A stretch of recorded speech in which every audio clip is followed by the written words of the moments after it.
নিজেও জানে না। ওরা দেশের মাটির দেশের সম্পদ নষ্ট করছে, দেশের জিনিস লুটপাট করে যাচ্ছে। এটা আসলে খুবই দুঃখজনক আমাদের জন্য। অ্যাজ এ ছায়ানটের স্টুডেন্ট, আমি একজন ছায়ানটের শিক্ষার্থী হিসেবে আমি ছায়ানটের লোক বিভাগে আছি।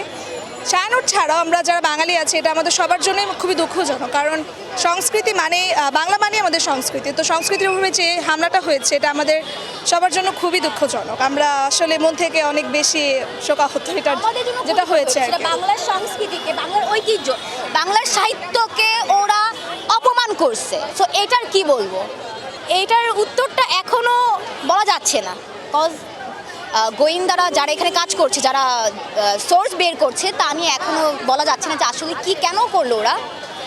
বাট যারা এটা করেছে, এখানে রাজনীতি প্রসঙ্গ অবশ্যই আসবে না। ছায়ানোর আমাদের কখনো বিশৃঙ্খলা রাজনীতি শিখায় না। এটা মূলত শিখায় মনুষ্যত্ব, তোমার মনুষ্যত্ব বোধ কেমন। আর যারা করেছে তারা নিশ্চয়ই, আমার মনে হয় ছায়ানোরের শত্রু বিধায় তারা করতে পেরেছে। তারা বাংলার কালচার এটাকেই নষ্ট করে দিয়ে যাচ্ছে, যেটা বাংলাদেশে অস্তিত্বই না থাকে।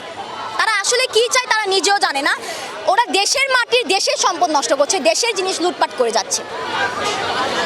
এই থেকে আগামী বাংলাদেশ আসলে কি রকম মেসেজ পাচ্ছে? এটা তো আরো দেশের জন্য ক্ষতি, আমাদের জন্য, আমরা শিক্ষার্থী যারা রয়েছি, শিক্ষক সবার জন্য ক্ষতি না। আমরা আরো নিচুতে যাব। আমরা উন্নত হতে পারছি না, উন্নত হচ্ছিও না।